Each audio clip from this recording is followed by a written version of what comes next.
and just figuring out the very specific and measurable things that can be done today. Stephen Covey says, begin with the end in mind. And I met so many business owners along the way where they would say to me something like, well, my business is my retirement. And I get it, and I understand that. And I hope in many ways my business is a big piece of my retirement. But what if it's not? Right? If you're a widget manufacturer and 20 years from now, people don't need widgets anymore, what are you going to do? And how do you create a comprehensive financial planning strategy that includes your business, but also has some contingencies for all the what ifs that could occur between now and the day that you're willing and ready to exit your business? And then how do you do some things to sort of optimize the value of that business when the time is right? Welcome to Grow Think Tank. This is the one and only place where you will get insight from the founders and the CEOs of the fastest growing privately held companies. I am the host. My name is Gene Hammett. I help leaders and their teams navigate the defining moments of their growth. Are you ready to grow? Today, we're going to have an incredible conversation about your future exit and really planning for your future exit. We have a special guest today. It is Brock Jolly. Brock is the partner or co-partner of Veritas Financial, vfwealth.com, if you're looking that up. And they're a full service financial planning company. He also has another, side to the business, College Funding Coach, which is, I think, an incredible program and full of other financial advisors who are experts in helping parents understand the ins and outs of paying for college, what you need to know. They have some tools that are just really world-class. And so if you want to check those out, Brock and I talk about, what are the planning aspects of a future exit? And you want to make sure you get this right, because it's probably one of the biggest deals you'll do in your life where this money is coming in. Maybe you have more exits in your future, but you definitely want each one of them to be done right. And so we talk about some of the mistakes that are common inside of exits. We talk about some of the other aspects that you want to make sure you get right. I love some of the frameworks and tools he mentions. And I give you some insights too, deep inside this conversation on future exit. My name is Gene Hammett. I'm an executive coach. I've been doing this for about more than a decade. And I love working with companies that have a big opportunity in front of them. That big opportunity requires alignment. It requires focus. It requires an intention and the right leadership. And that's where me and my team come in. We want to help you understand what's getting in the way of your own scalability, your own ability to capture that big opportunity. We've done this for more than a decade, and our team can come in and help you at the CEO level, help you at the C-suite level for alignment, but also help you with your managers becoming better leaders and closing that gap between the skill set of your executive team and the managers you have. Now, if you have a big enough business where you have all of those things, then we would love to talk to you about what your big opportunity is and make sure you're ready for it, and make sure that you have the priorities in place and maybe even address the blind spots that you don't even know that you have to address. We've been through this many, many times for people. I will say that this is not a sales pitch. I'm doing this from my heart. I'm doing this as a way to connect with my listeners. And if you're listening to this and you want to go through this process with me, just go to gene@genehammett.com. That's my email address. And we can get in a conversation and we can talk about what's really happening. We can get really honest with each other, and I will hold nothing back. I will give you everything I can inside that hour. You can take the plan and run with it. You can ask me to help you. If you ask me to help you, it's going to be a separate conversation. We're going to go a little bit deeper into this and walk you through the entire process, and you'll feel comfortable before you sign. But the first call is really just about you getting clarity and about you understanding what's standing in the way, really reaching that big opportunity. So just go to gene@genehammett.com. That's my email address. Now here's the interview with Brock. Brock, how are you? I'm doing great, Gene. Thanks for having me. We're going to have a great podcast here. We're going to talk about a future exit. And I know that you've got some experience with this, but before we dive into that, tell us about your company, Veritas Financial.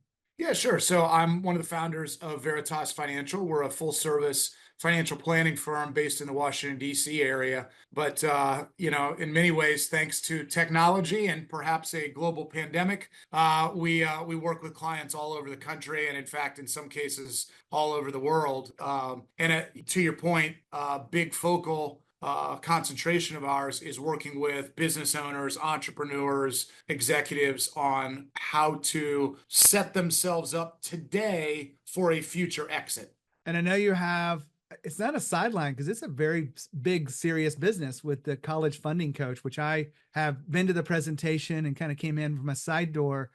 Really an incredible organization helping other financial planners serve those parents and children, I guess, but the parents who are scared about the money that it's going to cost for education. Tell us a little bit about College Funding Coach.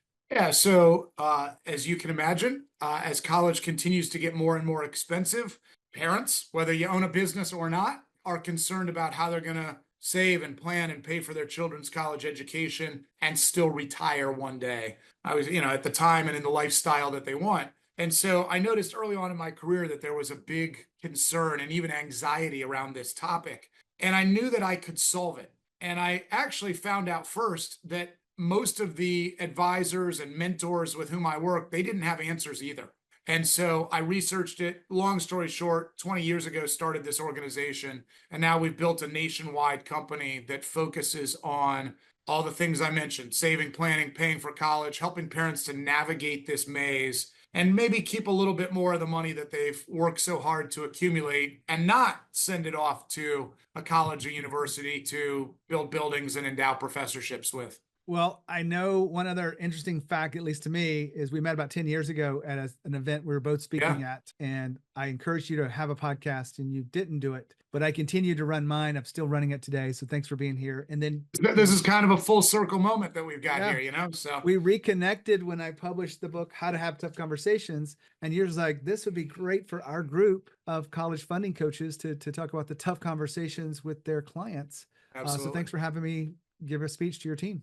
Absolutely. It was awesome. So, lots of insightful stuff. And whether you are a parent or a business owner or a consultant or an advisor, we all have those tough conversations. And it's, man, like just trying to break through that. And I think the book and your talk just gave some really, really good guidance on that, Gene, of like what to think about, how to prepare, how to deliver it effectively and with purpose, et cetera. So really appreciate it and love the book. Well, let's dive into this. I think a lot of my clients, and I know probably people listening here go, real freedom probably comes with an exit. Exits can look at like different things. And one of the things I think you've got a lot of experience with is looking at as an advisor, making sure people are set up for a future exit. What are the core components of that? And then we'll dive into where we need to. Sure. So, and a lot of this, I mean, it's learning on the job as a financial advisor and just, various designations. So I'm a certified financial planner. I've got a designation that's a certified family business specialist. I did a designation called the certified exit planning advisor and, a lot of others.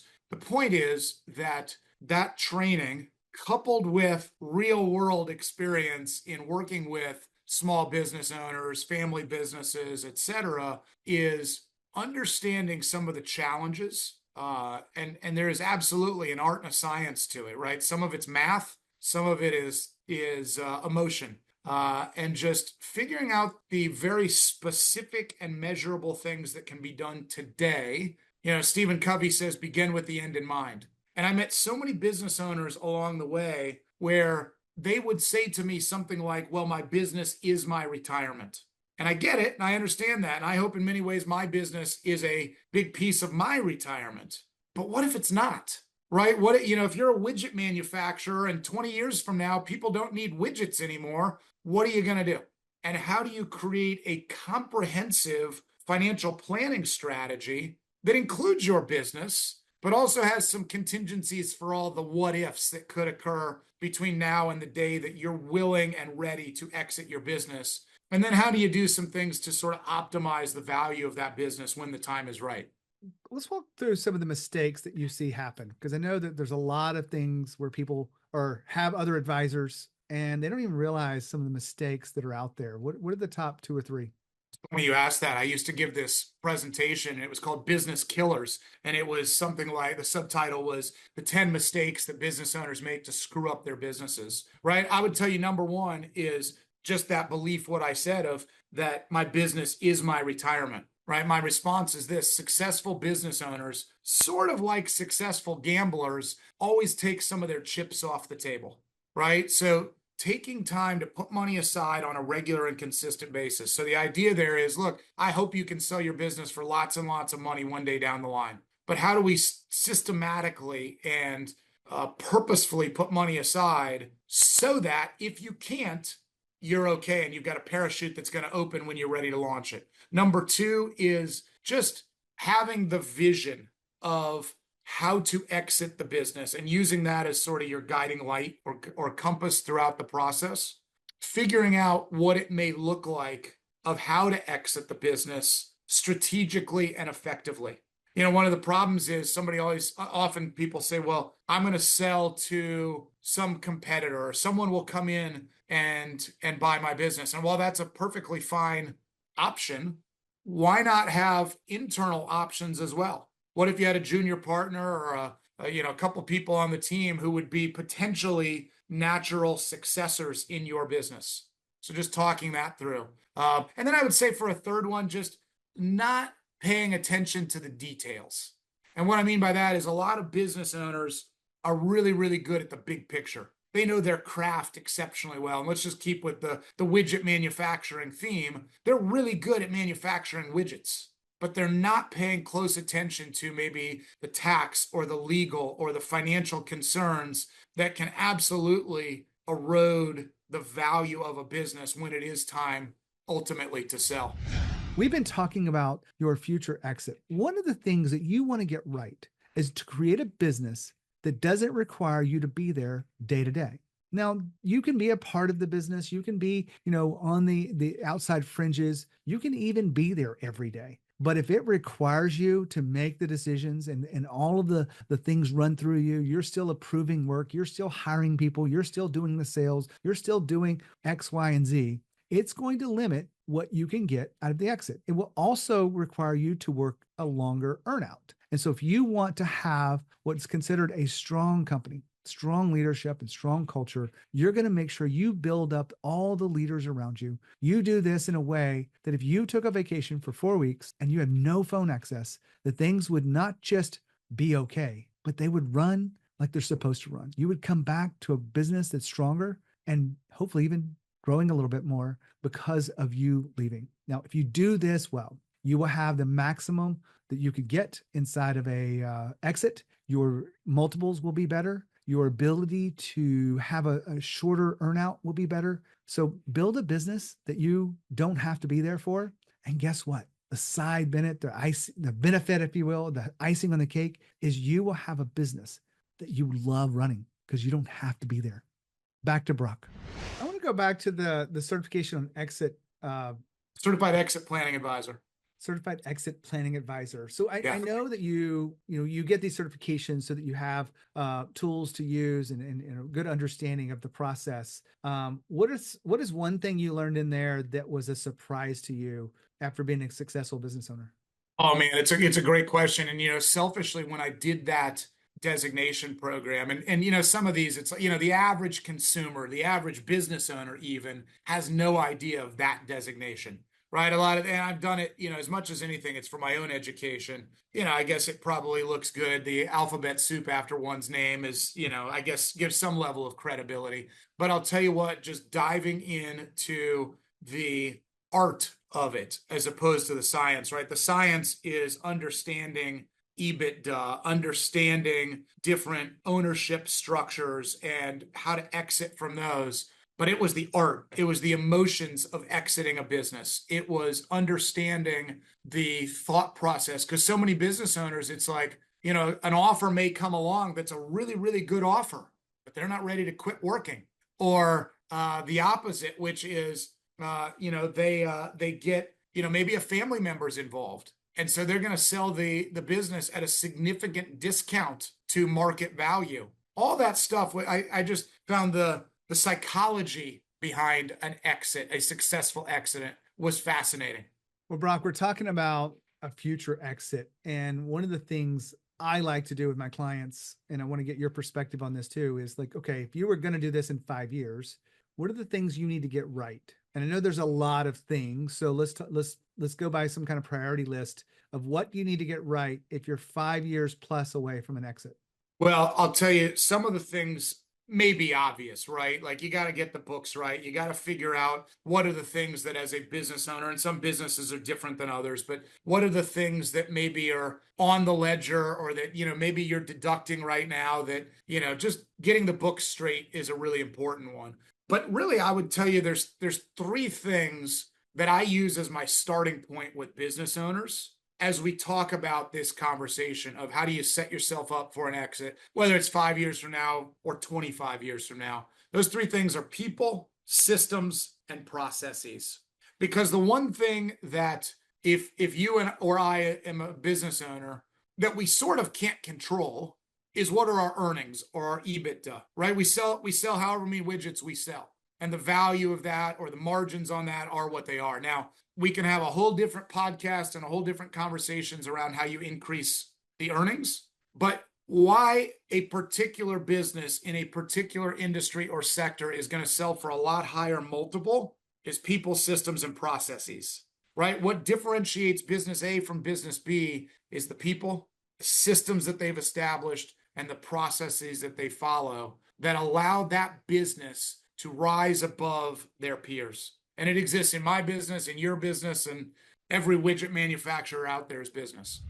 I want to add my 2 cents in here talking about people. If you have people problems, what's the best way for you to address those people problems?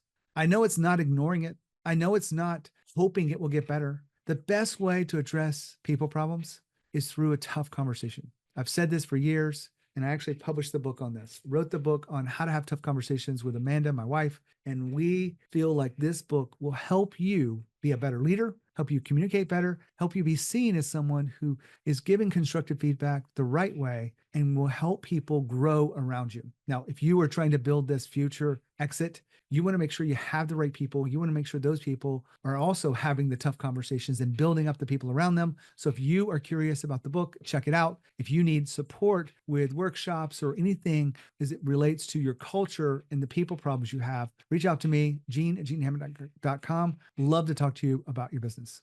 Now back to Brock. I love the people side of this because that's where I play. It's leadership, it's people problems, it's getting people aligned together. Given your history of working with these companies that are marching toward an exit and eventually doing it, what insights would you have around getting the people part of that right? So I'm a bit of a disciple of a guy named Dan Sullivan, the founder of Strategic Coach. And there's a philosophy that he's had, and he's just recently written a book about it. But the philosophy is unique ability. Right? What do you do really well that you're passionate about, that you love doing, that's profitable, and you could go do that thing over and over and over and over and over again, and then delegate everything else. And I've always tried to run my own business like that. And I try to talk to our business owner clients about the same approach. And that oftentimes there's this pride of ownership, right? Well, yeah, but I can do that better than somebody else. And you're probably right. But if somebody else can come in and they can do it 80% as well as you, and they can take that time burden off your calendar so that you can go and do what you're exceptional about and passionate about, the rising tide lifts all ships in that conversation. And so this book that he wrote is called Who Not How, and probably a lot of your listeners have heard of it, but it's, business owners especially, they often try to figure out how to solve a problem rather than who is the person who can help solve the problem more efficiently, more effectively. And so when you talk about people, it's how do we get A+ players on our team? And that doesn't happen overnight, but you want A+ players who are part of the fabric and the culture of your organization, right? I use Harley Davidson as the example when I'm talking to people about this. Like there is, to my knowledge, maybe Disney, but Harley Davidson has the most loyal and passionate followers, and that includes employees, right? Who get a tattoo of this company on their shoulder, on their back, or on some other body part. Like that is a culture, that is a following that is loyal and hard to replicate. How do you create raving fans who are part of your team and who will, maybe whatever the equivalent of get a tattoo of your brand on their body that's what you want to find. So that's the people part. I love all of this. I know that we're running out of time here. Right before the exit, it's a tough time for people. There's a lot going on, and there's about to be some money hit the bank. What are your you've got this financial, advisory business, you got all these designations. If you were just talking with a good friend of yours about, how to prepare for the money coming in, what advice would you give them? I'll tell you a funny story, and I don't share this a whole lot in public, but I'll share this story. So I helped a guy sell a business at a reasonably young age. He was, I guess, about 53 years old, and he sold this business, and they lived in the Washington D.C. area, but he moved back to North Carolina, where he was from originally. They built this gorgeous place on one of the lakes down there, and about a year and a half into his first retirement, because he actually went back and did some other stuff, but he wrote me an email, and the title of the email was Beer and Fishing. And he said, Brock, you and I talked about this. We did all the planning, exactly what you just asked about, Gene. Like, what do you do? And he said, I didn't have many hobbies, right? I was so into my business and growing my business and finding the right team members and all the stuff, did all the things right as far as building a business, but didn't really have a plan B or a post-exit strategy. And he said, so look, here's the deal. Like, I moved to this lake and I figured I'd learn to fish. And it's not that he had never fished, but he wasn't a big fisherman. And so he said, like a lot of times what I'll do is I'll go out and I'll fish and, like I'll take a 6-pack of beer with me and I come back and now I've had this 6-pack of beer and I can't really do anything the rest of the day. He said, now, I don't want you to think for a second that I've got a problem with alcohol. I don't. He said, but what I want you to understand is I didn't have a game plan. We never really focused on that piece of it. And it was a game changer for me, because now what we do is we create a blueprint with our clients to say, what does retirement look like? And a friend of mine wrote a great book called Rewirement, right? How do you rewire your brain post-exit? And what are the specific things that you're going to do? What are the things that you could never do because you had this job, right? And, look, maybe it's travel, maybe it's golf, maybe it's fishing. I kind of don't care what it is, but I think it's really, really important as a business owner that you've thought about life after the exit and put some thought into that. And maybe what are the things that you need to do between now and then to figure out what that's going to look like? Critically important. As we wrap up here, I'm going to tell you just a little micro story. I had a client of mine who was considering selling, and he chose not to. He actually had looked at some of his friends' exits, and one of them had gotten $5 million, but they were paying themselves $1 million a year. Yeah. And they didn't change their lifestyle. So at 50, he exited. At 55, he's like, I'm not broke, but it doesn't feel good. I don't have the income coming in. The money's gone from this exit because I didn't change my lifestyle. And I know that you help people with that game plan, the blueprint. And that's one reason I wanted to have you on, Brock. Where can our clients get in touch with you if they're interested? Yeah, thanks. I'll just add to that. Like, that's the whole process, right? It's like creating that conversation to say the finance is one piece of it, but it's all the pieces that go around that. And, in some cases, even it's a conversation around multi-generational wealth, right? These are big numbers, and how do you pass it on? So to get a hold of us, easiest way is our website, which is just VF Wealth, as in Veritas Financial Wealth.com, or you can call our office. Direct dial number is 703-424-2401. Brock, thanks for being here and being a fan of the show, fan of our book and work. And I really appreciate you sharing your insights on a future exit. Awesome. Thanks, Gene. Thanks for having me. Wow, what an incredible interview with Brock. I've known Brock for more than 10 years. We spoke at the same event, and we spoke again. He invited me to come up to his group when we published How to Have Tough Conversations. Really admire the work that he's put in, the integrity. He's constantly working and growing and evolving. And that's one reason why he's able to come into this message and share such insights on future exits. So if this was valuable to you, make sure you share it with a friend. And if there's anything we can do to help you capture the big opportunity in front of you, make sure you send me an email, gene@genehammett.com. We do coaching at the CEO level, the C-suite level, and we also do manager to leader coaching. So it's a really unique total coaching kind of approach. And if you are interested in that, I'd love to hear from you. When you think of growth and you think of leadership, think of Growth Think Tank. As always, think of courage. We'll see you next time.